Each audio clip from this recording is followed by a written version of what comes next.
চালক যদি পলায় যেত তাহলে আজকে লাশ নিতে আসতাম না আমরা। বিশেষ অনুসন্ধানী প্রতিবেদনে উঠে এসেছে দৌলতদিয়া ফেরিঘাটে সৌহার্দ্য পরিবহনের বাস পানিতে পড়ে যাওয়ার নেপথ্য কারণ। ব্রেক চাপলেও কাজ করেনি। এই সাধারণ মনে হওয়া ঘটনার পিছনে লুকিয়ে আছে যান্ত্রিক ত্রুটি, চালকের মুহূর্তের ভুল এবং পন্টুনের অপর্যাপ্ত নিরাপত্তা ব্যবস্থার ভয়ঙ্কর সমন্বয়। যাত্রীদের ছুটির শেষে ফেরার আনন্দ মুহূর্তে পরিণত হয়েছিল মৃত্যুর আতঙ্কে। এই দুর্ঘটনা শুধু একটি বাসের নয়, বাংলাদেশের সড়ক ও নদীপথ যোগাযোগ ব্যবস্থার গলদের চরম উদাহরণ হয়ে উঠেছে। অনুসন্ধানে জানা গেছে, কুমারখালী থেকে ঢাকার উদ্দেশ্যে ছেড়ে আসা সৌহার্দ্য বাসটি ফেরিঘাটে ওঠার চেষ্টা করছিল। চালক ব্রেক চাপলেও তা কাজ করেনি। কিন্তু কেন? সংশ্লিষ্ট মেকানিক ও অভিজ্ঞ চালকরা জানিয়েছেন, টাটা কোম্পানির টিসি মডেলের এই বাসে এয়ার ব্রেক সিস্টেম ব্যবহৃত হয়। ইঞ্জিন বন্ধ থাকলে ব্রেকের প্রয়োজনীয় এয়ার প্রেসার তৈরি হয় না। গাড়ি স্টার্ট দেওয়ার পরও কয়েক মুহূর্ত সময় লাগে চাপ তৈরি হতে। সেই সময়টুকুতে ব্রেক ফেল করে। সৌহার্দ্য বাসের ক্ষেত্রেও ঠিক তাই হয়েছে। চালক অভিজ্ঞ হলেও এই মুহূর্তে ত্রুটি বুঝতে পারেননি। ফলে নিয়ন্ত্রণহীন বাসটি ছুটে গিয়ে পড়েছে নদীর বুকে। অনেকে প্রথমে বলেছিলেন চালক নিজে না চালিয়ে সহকারীকে দিয়ে চালাচ্ছিলেন, কিন্তু সৌহার্দ্য বাসে থাকা একাধিক যাত্রীর সাক্ষ্য তা খারিজ করে দিয়েছে। তারা জানিয়েছে, কুমারখালী থেকে যিনি বাস চালাচ্ছিলেন তিনি ফেরিতে ওঠার চেষ্টা করেছিলেন।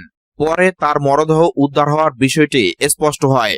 চালকের কোমরে ড্রাইভিং লাইসেন্স ঝুলানো ছিল, যা দেখে যাত্রী আবুল কালাম নিশ্চিত হয়েছিলেন যে তিনি মূল চালক। আবুল কালাম নিজে দুর্ঘটনার মাত্র 2 মিনিট আগে যানজটের কারণে বাস থেকে নেমে পড়েন।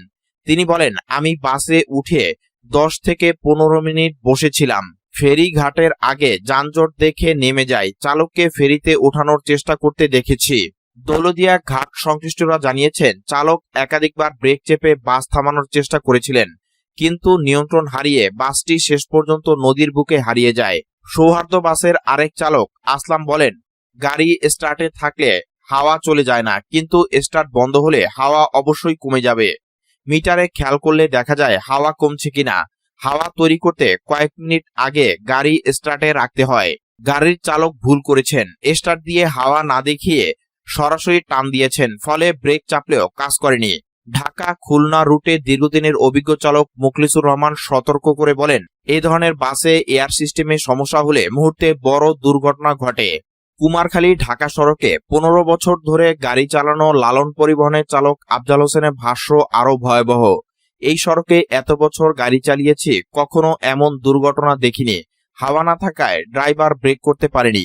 দৌলতদিয়া বাজারে বাস মেকানিক আবুল ইসলাম সরাসরি বলেন, ব্রেকের হাওয়া একটি সিস্টেম, এটা কাজ না করলে চালকের কিছুই করার থাকে না। এজন্য এ ধরনের গাড়ি প্রায় সবসময় স্টার্টে রাখতে হয়।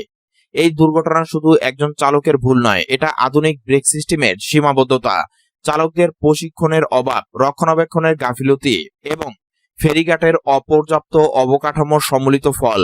বাংলাদেশে প্রতি বছর সড়ক দুর্ঘটনায় শত শত প্রাণ যায়, কিন্তু এবারের ঘটনায় যান্ত্রিক ত্রুটির সঙ্গে নৌপথের নিরাপত্তার গলদ যুক্ত হয়েছে। বিশেষজ্ঞরা বলছেন, সব বাসে এয়ার প্রেসার মিটারের সতর্কতা বাড়ানো, চালকদের বিশেষ প্রশিক্ষণ এবং পল্টন ফেরিঘাটে উচ্চতর গার্ডরেল বসানো জরুরি। না হলে এমন মর্মান্তিক ঘটনা বারবার ঘটবে। এই অনুসন্ধান শুধু সত্য উদ্ঘাটন করেনি, সড়ক ও নদীপথ নিরাপত্তার প্রশ্ন তুলে ধরেছে। যাত্রী আবুল কালামের মতো অনেকে ভাগ্যক্রমে বেঁচে গেছেন, কিন্তু যারা হারিয়েছেন তাদের পরিবারের কান্না থামবে না। 5 আগস্টের আগে ও পরে পুলিশ হত্যাসহ সব প্রাণহানির ঘটনায় আইন অনুযায়ী ব্যবস্থা গ্রহণ করা হবে বলে জানিয়েছে পুলিশের মহাপরিদর্শক আইজিপি আলী হোসেন ফকির। শুক্রবার বিকেলে রাজশাহী মেট্রোপলিটন পুলিশ সদর দপ্তরে আয়োজিত প্রেস ব্রিফিংয়ে সাংবাদিকদের প্রশ্নের জবাবে তিনি একথা বলেন। 5 আগস্টের ঘটনা প্রসঙ্গে আইজিপি বলেন, ওই সময় পুলিশ সহ অনেক লোক মারা গেছে। আইন অনুযায়ী প্রত্যেকটা ঘটনার তদন্ত ও বিচার হবে। আইনে যা হওয়ার তাই হবে। আইন শৃঙ্খলা পরিস্থিতি স্বাভাবিক রাখতে পুলিশ গুরুত্বপূর্ণ ভূমিকা রাখছে উল্লেখ করে তিনি বলেন, এরই মধ্যে বাংলাদেশের ইতিহাসে সেরা একটি নির্বাচন উপহার দিয়েছে আইন শৃঙ্খলা বাহিনী। আইজিপি আলী হোসেন ফকির আরো বলেন, শান্তিপূর্ণ সভ্য সমাজ গঠনে নাগরিকদের আইন মানতে হবে। আমাদের তরুণরা কথায় কথায় রাস্তায় চলে আসে, অবরোধ করে, এটা ঠিক নয়। এতে আমাদের সকলে ক্ষতি হয়। আমাদের সমাজে প্রচুর শিক্ষিত বেকার, অন্যদিকে দেশের বাইরে টাকা পাচার হওয়ায় ব্যাংকগুলোর খারাপ অবস্থা। তরুণরা মাদক ও ছিনতাইয়ে জড়িয়ে পড়েছে। পুলিশের অবস্থান হলো মাদকের বিরুদ্ধে জিরো টলারেন্স। জ্বালানি তেল কালোবাজারি প্রসঙ্গে আইজিপি বলেন, দু একটা পেট্রোল পাম্প থেকে তেল সংগ্রহ করে তা বাড়তি দরে বিক্রি করে খুব বেশি লাভ হয় না। এক্ষেত্রে আমাদের চিন্তা ভাবনা উন্নত করতে হবে। রাজধানী ঢাকার পল্লবীতে যুবদল নেতা গোলাম কিবরিয়াকে গুলি করে হত্যার ঘটনায় বিদেশি রিভলভার গুলিসহ দুজনকে গ্রেফতার করেছে র্যাব।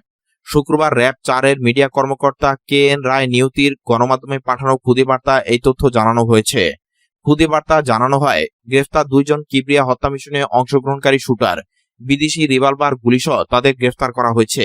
এ বিষয়ে শুক্রবার বেলা 11টায় র্যাব 4 সদর দপ্তরে আয়োজিত এক সংবাদ সম্মেলনে বিস্তারিত তথ্য জানানো হবে। তবে গ্রেফতার দুজনের নাম পরিচয় সম্পর্কে কোনো তথ্য জানানো হয়নি।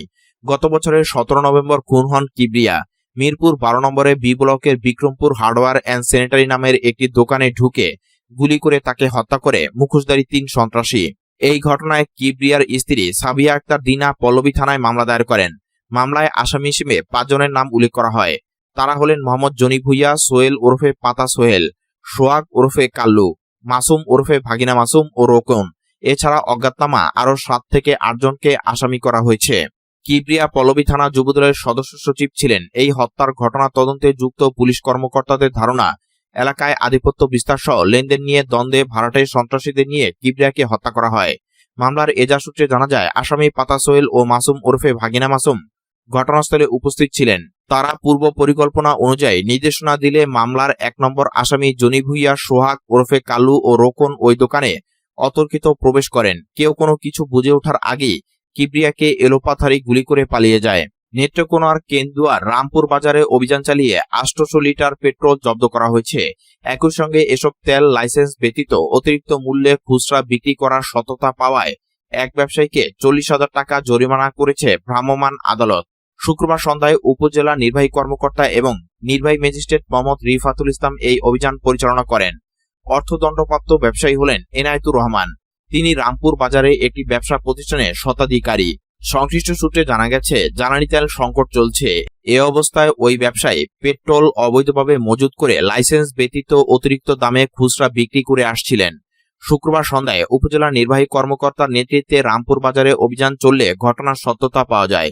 এ সময় এনায়েতুরের গুদামঘরে অবৈধভাবে ড্রামে মজুত করা 800 লিটার পেট্রোল জব্দ করা হয়। তখন ভ্রাম্যমাণ আদালত পরিচালনা করে এই ব্যবসায়ীকে পেট্রোলিয়াম আইন 2026 অনুযায়ী 10,000 টাকা এবং ভোক্তা অধিকার আইন 2009 অনুযায়ী 30,000 সহ মোট 40,000 টাকা জরিমানা করা হয়। জব্দ করা পেট্রোল শনিবার সকাল 10টার সময় রামপুর বাজারে সরকার নির্ধারিত মূল্যে সরকার নির্ধারিত পরিমাণ অনুযায়ী প্রকাশ্যে বিক্রির জন্য কেন্দুয়া থানার ভারপ্রাপ্ত কর্মকর্তাকে নির্দেশ দিয়েছে ভ্রাম্যমাণ আদালত। এ বিষয়ে কেন্দুয়া উপজেলা নির্বাহী কর্মকর্তা রিফাতুল বলেন, প্রশাসনের এ ধরনের অভিযান অব্যাহত থাকবে।